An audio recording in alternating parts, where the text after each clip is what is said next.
You also find people who are just as exotic as any Haitian in this country. People who look just as exotic as any like South American beauty, whose features are just very, very rare. You get people that look like that in this country, and you are not going to doubt that they're South African because of the number of races that we have and the mixtures that have happened as a result of interracial couples.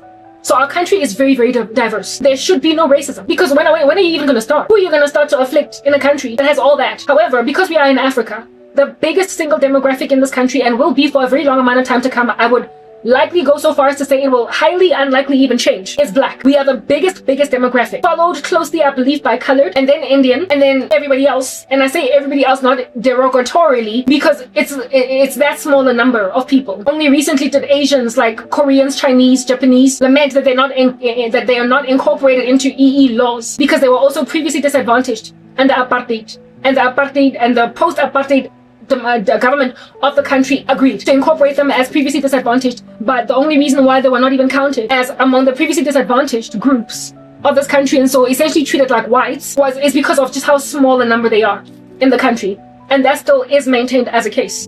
However, they are not persecuted. They're not for being in such a minority, because there's just so many. We're a rainbow nation for good reason. We are not a homogeneous society like many of the nations in Asia. We are a heterogeneous society in the worst way. We have got many different races, and anyone here can be from here without anybody being like, oh, you're not a foreigner? Yeah, everybody can blend in. Everybody is a chameleon in this country. But the biggest race is black. You cannot, given that the biggest race among your people is black, disregard the fact that, therefore, the biggest quota of employed people in this country will, just by mere virtue of these ratios, will be black. You can't ignore the biggest ratio in your nation that is majority black in corporates ought to be or will be black. You cannot ignore that they're gonna fill up a lot of seats in corporates. You can't ignore in a black nation like South Africa. It's not a black nation, it's a rainbow nation, but it's largely black. You cannot imagine that it is entirely possible as white people to minimize or to significantly reduce the number of black people in corporates, or when they're the majority of the country, and also significantly reduce the number of black people in certain schools, like wherever you go, even if your school is largely majority white. Like my sister went to Ellen Glen High School. When I was in high school, we used to do drummies with Ellen Glen High School. Well, we used to compete with Ellen Glen High School. I was at Sir John Adamson High, and Ellen Glen, the drum majorate team over there, was almost full 100% white. It was almost 100% white. The girls from Ellen Glen High that did drummies back when I was in grade 8 in 1998 were majority white. But I could not go to my baby sister's school when she was attending. She's 25 now, so she was in high school not so long ago. The school was almost 100% black. The school was almost 100% black. What changed? White people, as soon as black people went into white schools, because apartheid lifted and Group Areas Act lifted, and so now students could study not so much under Bantu education only, or schools assigned only to the group areas. Black kids that could now study at white schools caused white people who, listen, you are the smallest demographic in the country. They emigrated. They left schools, and this is not the only school. I went to Sir John Adamson High School, and when I was in high school, the school was about 25% for each race. 25% white, 25% black, 25% Indian, 25% colored. And okay, let me not say 25, but maybe 24.6. And then everybody else was in that percentage. Like the Asians, they were like this, and I could count them on my one hand. Across all the grades in my high school, there were barely any Chinese, Korean, Japanese kids in the school. So they would form like maybe 1 or 2% of the school. And I mean, any other race that also that did not fit into the molds of black, white, colored, Indian would then also like be in this 2%, right? So it was diverse, very, very diverse in my school when I was growing up. And this also is true of primary school where I went. I attended Mayfair Convent Primary School, and then later on Winchester Ridge Primary, evenly dispersed. However, I had cousins who were similar in age to my little sister who attended Sir John Adamson High School. And one time my cousin was like, there's practically no whites at Sir John. There's practically no whites at Sir John. Now, Sir John is a suburb in the same way that Ellen Glen is a suburb. And in the suburbs where we live, the neighborhood is still diverse. It's still maybe like 25 or 24.6. and then made up with some Asians here and there, right? The neighborhood is diverse in the areas where we stay that are suburbs, but the schools are not diverse. The schools are not diverse. The government schools in these areas that when I was in high school, for instance, Alan Glenn, the drum majorette team over there was majority white, to a point where, listen, they could only, out of a team of maybe 50 drum majorettes, there were only 2 black girls. Only 2. Maybe 1 Indian, perhaps like 1 colored. But it was largely white. This same neighborhood that has a whole bunch of white people in it, Indian, etc., mixed. The school, the local school, there are no white kids. Not even Indian, or maybe some coloreds. But it's just like, it's almost like a school in the Gussie. It's like a school in the Gussie with just black kids. This does not derelize the value of the school, because the kids either pass or fail just the way that kids have always just been passing or failing. The quality of the school is maintained, but the diversity isn't. There were, of course, white kids in my sister's school, but they were in the minority. It would be like a white kid attending a school in Soweto. Rare, barely find it, frankly, but it's not impossible. But they were hard to find. They were hard to find. Every time I went to my sister's school, whether it be a school event, a sporting event, even awards evening, where are the white kids? Does South Africa have a max exodus of white people or what? No, because when you go out of your yard and you look left and you look right, your neighbors are white, but their kids don't attend the school that's right opposite them. Are white people so rich in our neighborhood that they can afford to take all their kids to private schools? Probably not, because if you live in this neighborhood, you are middle class, like all of us. But you're forcing yourself to take your children to schools that are like crazy far from your local neighborhood. Herein lies a middle-income white couple living in Allen Glen and choosing to take their child to which school? Where are your kids, white women and white men? I need to know. Where do your kids attend school? And aren't these schools having an influx and struggling to get, what do you call this? Aren't these schools struggling to place black students? Not black students, but no. Aren't they struggling to place your students, your children, because of just a ridiculous, tailing, going around the neighborhood queue, waiting list to get in? Or are you homeschooling? Do you have, a regular person cannot just homeschool. That stuff takes a lot of energy, a lot of effort. I'm out here about to teach English as a foreign language, and it's a lot to do just one subject. Whereas homeschooling, it's biology, it's geography, it's all the subjects. So homeschooling, in order to do it, you have to pay some other structure to ascertain that your child gets a proper education. And it's expensive, way more expensive. So it's either homeschooling or private schools that are so expensive that being the one demographic in this country that has got the most money. You might be small in number, but we are the most unequal country in the world. You do know that, right? And the majority of the wealth is concentrated amidst old white money in this country. So seeing as the majority of the wealth of the nation is amidst white people, you're the only ones that can afford St. Stidians. You're the only, largely, of course, but black people and all other races have been growing and growing, and there are wealthy families amidst all demographics, but the largest amount of wealth in the country does belong still to white people, though you are the smallest number of people. And these schools are so expensive. I remember when I was in school, my cousin and I out here interrogating the school fees of schools like Crawford College and St. Stidians, etc. And it was like, what? That was when I was in high school, so long ago. I'm 41, and the school fees, I kid you not, per annum of a high school like St. Stidians or Crawford College or Red Hill in Sandton, 50,000 rands. That was more tuition per annum than a higher learning institution that is world renowned like Wits University and UCT. That was more tuition for first year, second year individually, and third year at Wits undergrad. Because when I was new at Wits University, first year, if you're doing it full time, cost you about 25 to 30,000 rands. So if you're paying 50,000 rands for a high school education per annum, your mom and dad are the Rockefellers. It's Oppenheimer. It's Richard, is it Branson or whatever? Your mom and dad are your mom and dad are Elon Musk. Your mom and dad are Elon Musk or something really close to it. Your mom and dad are CEOs of a company each. Well, maybe not each. It can be just one CEO, but if you're going to have 4 children in the house and all of them attend for Crawford College, that's literally 200,000 per annum per child for 5 years. That kid better not fail. You know what I mean? And that excludes extracurricular activity, uniforms. That excludes cello and chess and tennis. That excludes tutoring. We don't know what's going on over there. That excludes your replacement monies for kids ripping their school uniform in a fight or just falling on the ground and it breaking.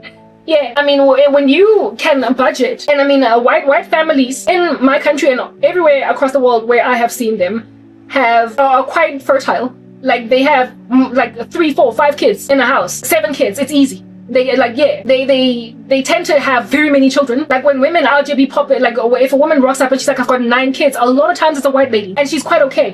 She's quite okay in this country. If a woman is going to have 9 children, it's likely a white woman. Black people, we can pop babies, and there's like baby mama culture just littered across these streets. And you can also find a black man that has got 7 different baby mamas. But when it comes to one woman having like just a litter of children, they tend to be white, because they can afford them. Black women, it's like they learn from their mistakes after having 1 or 2 children and getting on taxis with these kids, being drenched by the rain, going through hell, having spending way too much money on diapers, spending way too much money with your random ignorable salary on schools, on nannies, and also transportation to get your kids to school and back, and all that jazz. It's just so much money that after a black woman has a child or even 2 children in this country, they tend to learn a lesson. They don't just pop another kid again. I can vouch for that. I've seen it across even some of my own friends who had children out of wedlock with boyfriends that they either stayed with or they broke up with, but they were not at the height of their financial prosperity or their financial security. And these women who allowed themselves to have a pregnancy scare and have a baby unplanned, they become so careful next time. And that's why in the black community you find so many single moms with just 1 child. And this woman for years might have a boyfriend in and out, coming and going, and they will not have another child unless they get married. So the era in the black community is having a whole bunch of children out of wedlock, is having a child out of wedlock. But that child is such a strong lesson, a strong financial lesson. That child is such a big financial lesson that this chick then learns how to either use a condom or never forget to swallow the pill ever again. You will find a woman with a child at 19, 20, 22, not have another kid again until 35. That's a whole entire thing in the black community. And that child at 35, if they have it out of wedlock, it's only because they feel like their biological clock is ticking and they want just 1 more child before they close shop, because a man never proposed to them, or they finally got married. And so now they feel like it's safe for them to have another kid. But they get taught a hard lesson by the first kid out of wedlock in kind of strained financial situations. However, where it is that you will find a woman having child after child after child, pregnancy after pregnancy after pregnancy, is in the white community and perhaps the Indian communities in this country, where people tend to marry first and then they just be out there popping them. So one white child that you find anywhere where you're at will tend to have some baby sister somewhere, another kid that is in the same school 1 grade above, another one that is also in the same school 3 grades above, and then another 3 in high school. Those are white families. There's that many children, because they tend to, like I said, they tend to have their children in wedlock, and they tend to be financially stable by the time they have their kids, and they just make like Susanna Wesley and just pop them over like a decade and a half until they feel like I'm finished now. And then you will find this yummy young mummy that is like 37, a white woman, out here roaming these streets with 7 kids. You're like, yo, how does a 37-year-old woman get so many babies out of her? But white people are like that, and they're like that too in this country. They do plan their pregnancies. They do plan to stop having babies if that's the thing, but they tend to, when they decide to make babies, just keep making them until they feel each as a couple that they're done. And because money sometimes, not all the time, I'm not generalizing, because I know there are white people that are going through a life, okay? Since the majority of the wealth is concentrated among white people, those that do have it, they ain't picking no controversy with diaper money. They're not picking a controversy with formula money. They're not picking a controversy with school fees money or shoes that come up ripped the next day because your kid just walks funny, okay? They don't really have issues replenishing stuff for their children. But I mean, my goodness, like, whoa, I feel like what is going on? What is going on with white families that when I was in high school, they were still pretty much what it is that they are today. And yet in my class, I had a lot of white chicks chilling in my classroom, a lot of white dudes chilling in my classroom, and their parents lived in the neighborhood. And that's why they took their kids to Sir John Adamson High. They could walk home to school, or their parents picked them up and they only drove back home for like 1 minute. 2 minutes, right? So it was in the neighborhood where their kids have stayed. It was in the neighborhood. The dads and the moms stayed in the neighborhood that the school was in. They allowed their kids to come to these schools. So if you are a middle income white family, where are your kids? I just need to know. I can't assume that they're in private school, but they gotta be somewhere. And I'm pretty sure that most parents either can't afford homeschooling or don't have the gumption and the volition within themselves to homeschool. I mean, I definitely did consider homeschooling my children because of my faith and how I don't trust the schooling system. But when I found out what goes into homeschooling, while I still intend to do it, I certainly will hire somebody to help me with it at home, like an online school or something, because I guess we're living in the digital era now, so you can afford to also do online stuff. I'm also studying a TEFL course online, so it's entirely feasible. But When I was growing up, there was not all that much internet and homeschooling using computers, so I don't even know how they did it, but somehow they write the same exams to get out of matric and qualify for university as all the other students, and you have to prepare them for that. I listen, not only do I not have the energy to do it, and also cook and do everything as a wife, I just don't have the money either. Well, as at today, my prayer is that one day in the future that's going to change, but it's expensive. It's way more expensive homeschooling than a regular government school. So I'm pretty sure that they're not all homeschooling. You can't all be homeschooling. And even then, if you do homeschool, what is the decision for homeschooling? I'll tell you what my decision for wanting to do homeschooling is. I don't trust the education system. They're passing kids out here with 30% in private schools, in public schools. And I don't think that this is going to prepare my children to be successful people out there in the future passing university when they can only pass matric with 30%. So this country's government is the crazy reason why I would not ever let my children attend a public school in this country. I might go private school, but private schools are so gangster expensive that homeschooling would come up cheaper than private school. I'm pretty sure homeschooling is cheaper than some of these private schools. It is. It definitely is.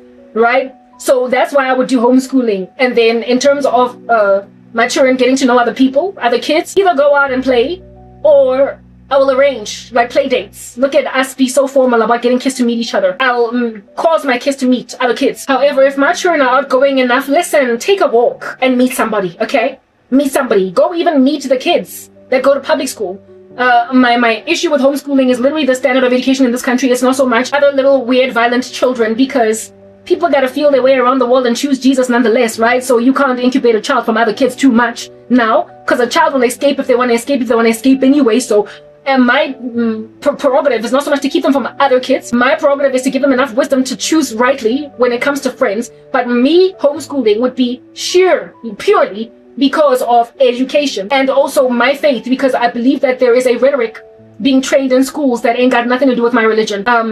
So that's where essentially just kind of staying them from being marred by the culture of the world comes in. But I would definitely not try and keep them from other kids, because who's gonna evangelize those terribly educated children in the public schools? Who?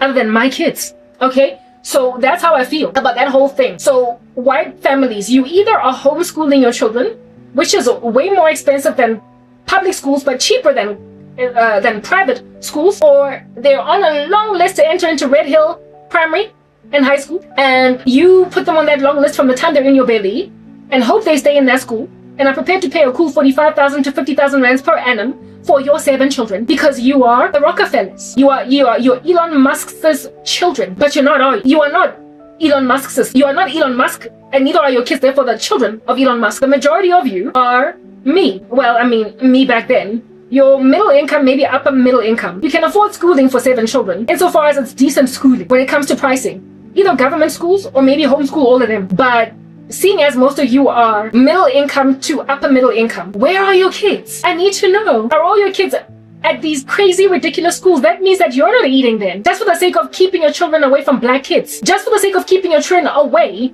from the diversity of this country. You must be pinching your own budget. I can understand sacrificing everything for your children, but that same St. Stithian's graduate is going to go to that St. Stithian's graduate is going to go to WITS too. He or she is also going to go to UCT, University of Pretoria, Stellenbosch. Those kids are all going to the same universities, or if they're really blessed and crazy smart, maybe they'll study overseas. Maybe they'll get in an exchange program or whatever. But they are studying, those children of yours, at the same universities as the kids. They're studying in the same spaces as the kids that are going to government schools, right?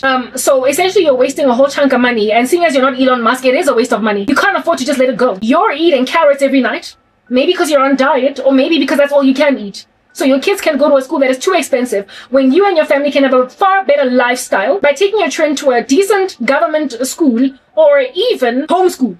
Whatever you want to do, right? Just take your children to a decently researched school that, listen, I don't trust I don't trust the South African public schooling system anymore. I don't even know what in the world maths literacy is, but just based on when I was in school, all of our government schools were quite decent in terms of the standard of education, even though they lowered the pass mark to a crazy, ridiculous level. So they are setting kids up for failure by reducing the pass mark and by coming up with versions of mathematics that can't even get you a decent BCom. But this exodus of white kids out of schools that were previously white, and then black students came in, and now you all have left. Is it because you all are making more money, or is it because you're trying to segregate children in a nation that is so diverse from their peers?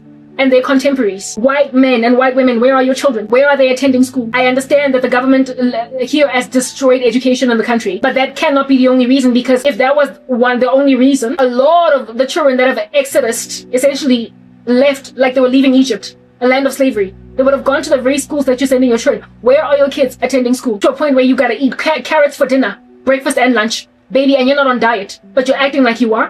Where are your kids? St. Stithians, they can't be anywhere else. Are you going to cheaper, like private schools, like among the lower, those of you that are middle class? I mean, there are private schools that are to be charging 100,000 per annum for your child. And then there are those that are charging 35,000 rands. Are you choosing the one that's charging 35,000 rands when you're a middle class woman per annum? Because you are calculating per month, you and your husband, how much you make that you can afford for your children, right? That are however many that you have in there. Are you not putting yourself in a position, albeit having been at some point, this lady that just wanted to pop them babies like you are, Susanna Wesley? You wanted a big family because you grew up in a big family, but now you're having just 2.5 kids because you want all of them to go to St. Stithians for no other reason but to keep your children segregated in a country that is majority black, to keep your kids segregated in a country that is majority black. And your segregation, I'm not going to call it racism because it isn't. Your segregation is a retaliation. I'm not going to call your segregation from us racism because it's not. I will call it retaliation. But how in the world as white people are you going to retaliate against the biggest demographic in the country instead of wake up and smell the coffee to realize what in the world is even causing those issues? I mean, let us have a conversation. You're not racist. Maybe you are, some of you, but for the larger majority, you think you're doing your children a favor by segregating, taking them, basically making them feel like they're escaping something. And you know how children are impressionable, and so when they are so segregated from black folk, they will develop in themselves a racist knack, even though you are not doing this for racist reasons. You are doing it for the reason that, okay, listen, so black people, apartheid ends, and then they put us on the receiving end of race-based laws. The reaction by white folk, and I spoke about this in my other video, to the unceasing nature of these hostile laws against white people in the country is to essentially come up with their own strategy to do what they imagine to be giving their children the best education, listen, in a majority black country, so they can always have the upper hand, listen, in a majority black country, so they can somehow try to keep the wealth among themselves. And that's okay. If you've got old money, keep it in your generational lines, right? Keep generational wealth by all means necessary, but at the expense of the remainder of the country growing, because you are picking a controversy with the defeatism of the black government that came after apartheid ended and what they have done to even their own people. And so you told yourself that you're going to incubate yourself in a little silo and look at these blacks just destroy themselves from within themselves. Look at them implode. Let them implode, but far away from me and my children. So it's not that you're racist, it's that you're fed up with the black government doing that which is just hella disappointing to all of us blacks. We're not all in this like caucus of nasty with what's going on in the country. However, the beef that you have with how the blacks are running the country has made you think that you can successfully, for some strange reason, segregate your children from other children in the country when the nation is a majority black. You're going to end up living like a hermit in a corner. Like you're going to end up living on Antarctica on Earth. Though it is uninhabitable by human beings, look at you be there. It is no wonder you want to Cape independence, because you thoroughly think you can break South Africa power up more than we already losing Lesotho and Botswana and Namibia. You think it's okay for us to also lose the Cape, white folk, because you have so separated your people from everyone else living in South Africa to a point where you imagined that it was feasible to have a white colony in the country. Listen, you see where you're bizarre, right? You see where you're bizarre. If you have an issue with the nation's politics, do what I'm doing. Try to defect, try to leave, try to find somewhere else to live. But if at all you're going to insist that this is your country, you love it and you want to stay, and if you're not so mad as SA that you want to get out altogether, you think the country has potential, what you can't do is try to create a white state within the country. You can't create Orania. What you must do is speak up, and I'm grateful that some of you are speaking up against this tyranny, this trash. South Africa has become one of the only countries in the world where white people can essentially complain about trash being done to them because Donald Trump gave them permission to speak freely about how they're being abused. They were given essentially the loosening of a brassiere. They were given some kind of stretching of their legs where there was a very little leg room on an airplane by American rhetoric against what is going on in this country. Enough for you to now bravely start to speak out on social media where before you were strapped by the fear of being called racist. So at least you've been given that leg room. That was grace from God. Now that you have the leg room, open discourse and make it clear that what is going on after apartheid. How do you go and grab a country after we all have agreed to get along as Rainbow Nation? How do you then revert like 4C hair after a silk press being washed the nation to nothingness? There's no power, there's no electricity. Not only that, what is with the education? Why are kids allowed to pass with 30%? Why must I, as a white person, capitalize on the fact that I've got a lot of money and so I'm going to take my child to a school that is way too expensive for a high school, a mere high school, when the same child of mine is going to attend first year alongside all the other kids who came out of government schools in the same university. So I don't want to spend 50,000 rands per annum on my 7 children, and even then I've now had only 2 because you saw it fit to make me pay 100,000 rands per annum for my 2 kids at St. Stithians per year. I don't want to do that. I was okay to take all my children to Ellen Glen High School that proliferated the same level of education as Sir John Adamson. There was a majority white kids at Ellen Glen in the 90s, and now there's barely any white kids, and it's not like the country has had a smaller population of white people ever since then. If anything, population numbers have only ever increased across all demographics since the 90s when I was growing up. So therefore, it's not like there's fewer white people, there's more. And yet, where are the children attending school? Where are the kids attending school? It's like what you're doing is irrational. Your solution is irrational to deal with this. You can't all put your kids in private schools because they're crazy expensive. Listen, it's not giving. You can homeschool if you are picking that much of a controversy with the public schooling system because it is cheaper than private school. But if at all you don't have the luxury to homeschool your children if you don't have the luxury to homeschool your children because you're a working mother and a working dad, and there's nobody to out here man that machine that your kids are just left idling in all day long, you have to take them to a school during the day. The majority of people are working class and they have to take their kids to school during the day. So if you're going to choose that school during the day that your kids attend to be some ridiculously expensive mere high school, I can understand taking a child to a crazy expensive Ivy League university if they qualify to get in. But high school? Come on. Where are your kids? White people. Most of y'all likely can't even homeschool because you're working, so where are they? They are isolated, segregated from the whole country with your money that is making sure that you only eat carrots for dinner and also making sure that you can't have as many kids as you want to have because they're so expensive. This is not South Korea, where there's so few people having children and there's like a birth crisis because of the way that the system is set up in the country, making it near and impossible for your children to succeed. This is South Africa. There's so many opportunities open, and especially for you who have old money, generational wealth as white folks. So having many children at your leisure, seeing as that's your legacy, you should still be doing that, and yet you're not. And the reason why you are likely not doing that is because you're trying to send your children all to stay St. Stithians when most of us just can't afford those kinds of fees. Most of us just can't. Most of those who are having children just cannot take them to these crazy expensive private schools that have also got curriculums of other countries. Most kids can't afford that. Most parents can't afford that. So if you are isolating your children from the rest of the country, you're only grooving deeper the issues of the nation. And like I said, Donald Trump has given you free discourse to speak about the way that people are treating you like trash. And as white people, you have to comment. Why aren't you commenting about the incendiary ritualistic culture of this country, especially among black folk? How much the black government has destroyed this country? Why aren't you talking about it with volition, with gumption, with gung-ho? Like you're King Kong on a mountaintop bashing your chest. Why aren't you lamenting against how uncultured black people can be, where it is that they find themselves, and how just irresponsible black women are in allowing themselves to give mere boyfriends children, and then they end up unmarried to these men and having one last child at 35 with a second baby daddy. You ought lament against that because it's uncultured, it's uncouth, and it also hurts people in the long run. It hurts these very women. Tough love, right? The Bible says that the wounds of a friend are healing or something. So when you basically give a person constructive discipline, not discipline, but constructive, not discipline. When you give a person constructive criticism, you're healing them. Even though they might not like it, though they might slap you, though they might think you're way in over your head, and even though they might call you racist, you call people a name long enough until the repercussions or the ramifications of your bad behavior bear so much fruit that individual that you call the name ultimately gets vindicated for the thing that they raised about you. So stop being scared to speak out against black trash, because at some point you get vindicated, don't you? At some point it becomes clear that you are not merely racist, but raising valid points, because the same points that you would raise amidst your own people, for instance, if a white girl out here turned up pregnant at 16, maybe even at 21, with some boyfriend guy that is not proposing marriage to her, and then ends up breaking up with this guy and not getting married, and then having a hard time struggling, and then only at the age of 35 having another child with another baby daddy because she feels like her biological clock is ticking, and she wants to have one last child before closing shop because nobody proposed marriage. If at all you gave this girl counsel when she was still 21 having her first baby with a crazy boyfriend, you were like, this is not going to end well for you. This baby daddy culture, like, listen, stop. This girl, if she spits in your face and says, friend, cousin, mom, uncle, dad, whoever, don't come tell me what to do with my life. One day when they're 35 or maybe 40, with these 2 kids that she's raising on her own, she will look back and be like, listen, I was counseled. She was right, even though at the time of her telling me where to get off, I spat in her face because I was still a rebellious youth. When you give people good advice, they might spit in your face, but be prepared to receive those spittles littered all over your unfortunate face, giving you a face beat.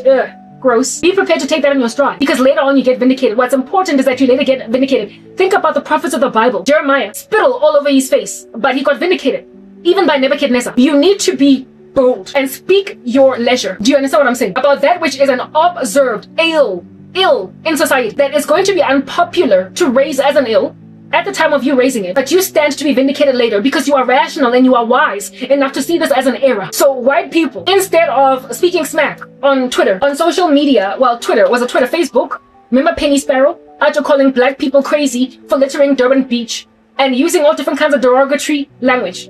She was wrong in the way that she highlighted this here issue, because she flat out called us all little monkeys and monsters that can't keep a city clean, and we are frankly unlivable and don't make any kind of sense at all to be people. She was tactless, uncouth, and rude in the way that she raised the issue. However, the issue that she raised, is it valid? Give me an answer, please. I need to know.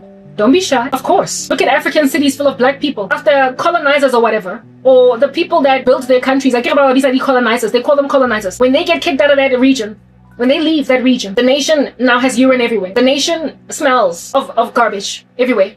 The streets are dirty. Cars bustling up and down with poorly built infrastructure or poorly maintained infrastructure. Black people, what is it with you that when you get left alone, you destroy? But is it really true that black people, when they get left alone, they destroy? No, because there are black cities in this world. I was watching a documentary the other day about cities, black countries that are run by black governments. And I came to learn, pleasantly surprised, you remember in the 90s, Rwanda endured that whole genocide, and it was just like a whole nightmare to be there. And there were a bunch of refugees littered across these streets because of that just genocide during the Rwandan genocide. Well, the country has ever since then recovered, and I came to learn that Kigali, Rwanda essentially, is among the cleanest black majority countries in the world. So it's not that black people can't keep their city clean. It's not that black people can't keep their country clean. It's that when black people are just left alone to writhe with no regard for their humanity, not black people, but this is a third world issue. When people are left to writhe with no regard for their humanity, having to make like tributes in the arena of the Hunger Games just to get their daily bread. What time do they have to clean a city and take care of it and make sure that their living space makes any kind of sense?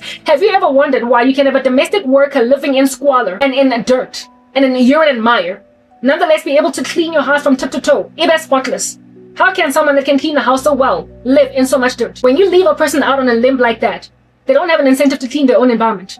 They just urinate everywhere. So what has the Rwandan government achieved? What have they done? The Rwandan government made a decision to essentially punish littering, punish not taking care of the city, fine unscrupulous public disorder. Make sure that when people get found just throwing a Coca-Cola can on the floor, you could literally either endure a very heavy fine or go to jail for that. So black people in that country make sure that their streets are not littered. And also, never mind fining just ill discipline, they also cater, it appears, to the needs of their civilians. There's a lot of public services. There are a lot of public services that take care of the regular Rwandan on the street. And so Kigali looks very, very beautiful. When you take care of your people, they will take care of your country and of you. And when also you negatively reinforce your people, when they act awry, a fool, when they urinate on the street, if you negatively reinforce that with a fine or immediate arrest, where there is enough policing on the street to make sure that somebody that has made a decision to throw an apple core on the floor is immediately apprehended, your streets are not going to be just nice and dirty. So essentially, a nation can be reformed, a nation can come around, a nation can get fixed insofar as the government is responsible and they don't just leave.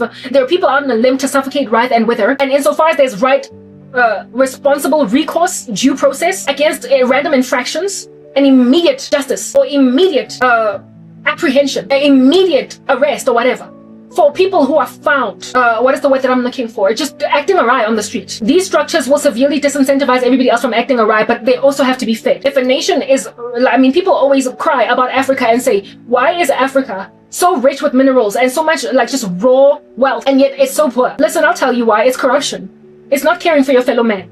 It's governments that are crazy. It's governments that don't care that people are littering and urinating on the streets. And it's governments that left buildings in downtown Johannesburg to get taken over by freaking gangsters that also are funded by corrupt government officials. When then people don't feel represented by the leaders that run them. If there's a guy downstairs in my complex, in my flat apartment building, urinating, just mofati, what incentive do I have to not take my trash can, my bag of trash from my house when I live on the 3rd floor? What incentive do I have to go all the way down to where the dustbins are at and throw the trash there, as opposed to just throw it downstairs where there's like a communal dumping site and I try to slam dunk my trash?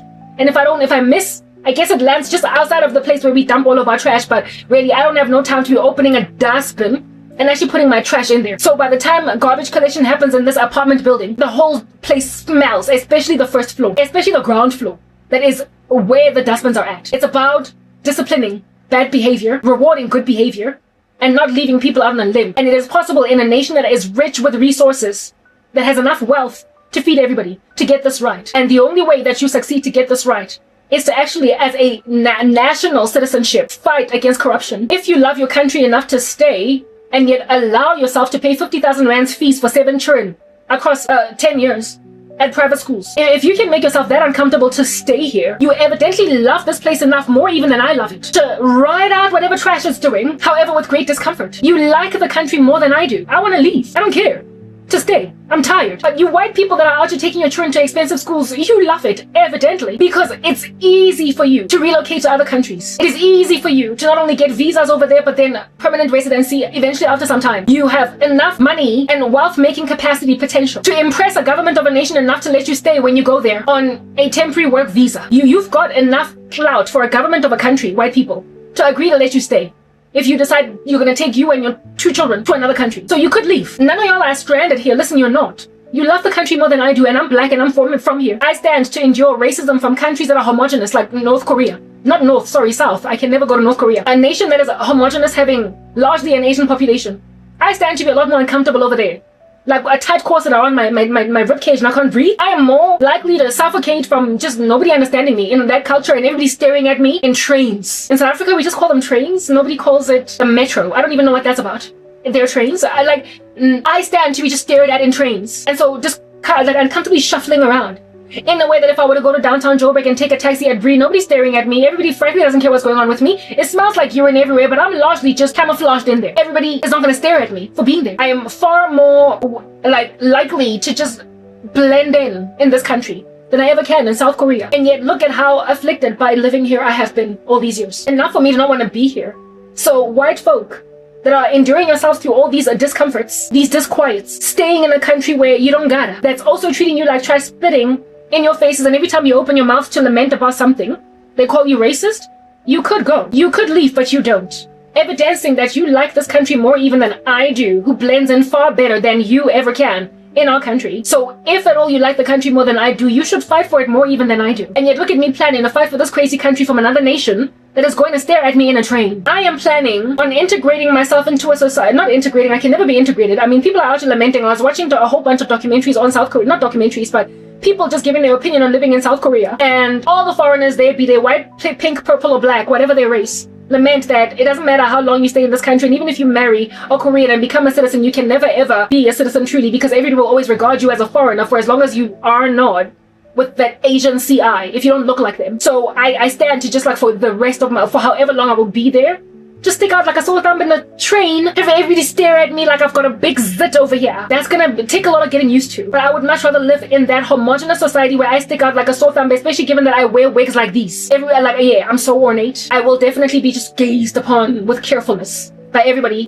interrogating every part of my body like they're a microscope. And I'm a culture in a petri dish. They will stare at me like that and curiously study me like that. Ngati, I'm Benjamin Button with a curious case. But I would much rather be all that uncomfortable than stay here because I'm fed up, I'm done. But you white folk that can even far better be received in a culture like South Korea than I ever can as a black person. You white people who, even if you're not going to homogenous society, have far better favor, Western privilege essentially. Everywhere you go, you will get better treatment than anyone that is not your race. Any darker person will endure something kind of strange everywhere else that they go, unless it's a diversified nation like the United Kingdom or South Africa or America, or unless it's just an African country that's fully black, that's homogenous, and this time around for black people like Nigeria, right? Yeah, you, unless you are in a country like Nigeria, white folk will always have far better reception everywhere you go, even in homogenous countries that have got a majority of a particular race just teeming at the fold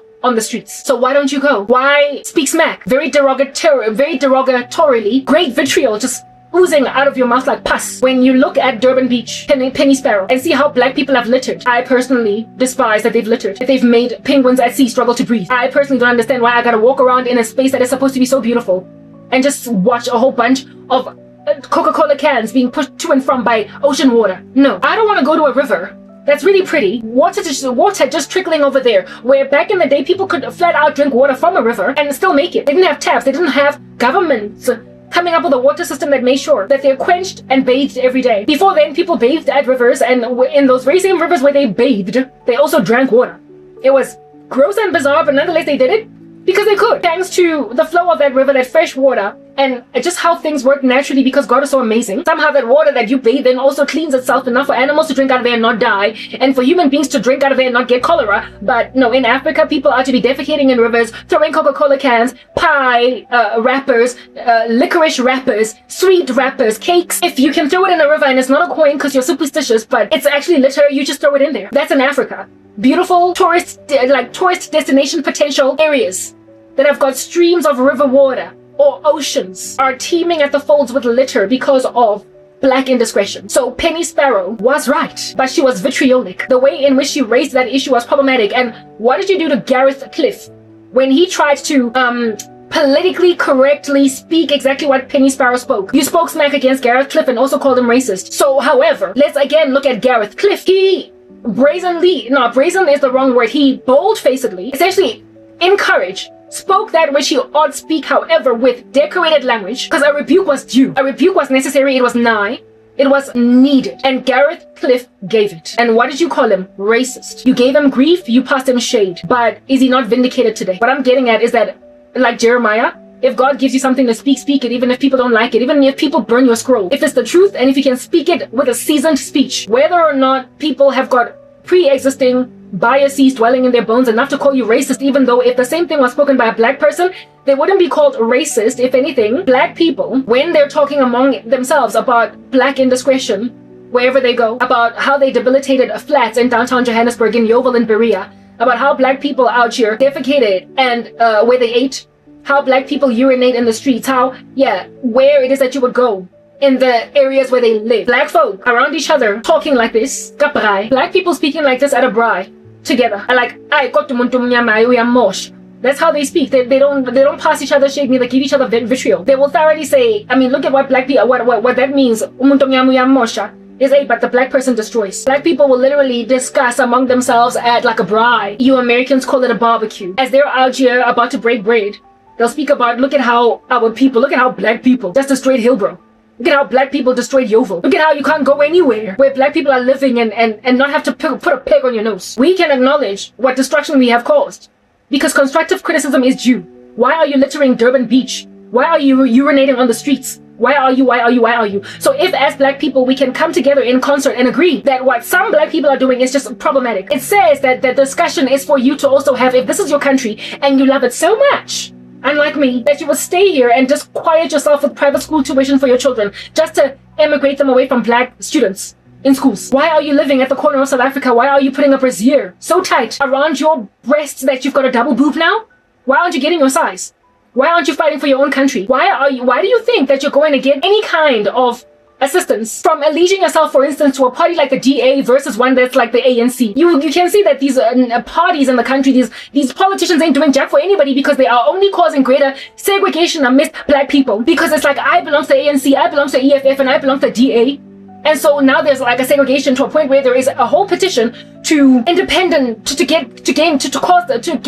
independence of the Cape. I mean, I would imagine that is the idea of the DA. The solution here is not to make the Cape independent because there are black people in the Cape. And if you don't take care of black folk, not black folk, but any folk, they out here walk around like a third world rodent. Third world rodents only exist because people are treated like rodents, and so they act like rodents, dropping their pellets everywhere, giving everybody hantavirus. But if you treat a rodent like a pet in your house, and you put it in a little wheel and it goes around over there, it's regarded as a cute little mouse, and everybody loves it. Its name is Stuart Little. It really makes a difference how you treat somebody that then causes them to act in better fashions. If you treat a person like a rodent, they will drop pellets that are going to give everybody a virus.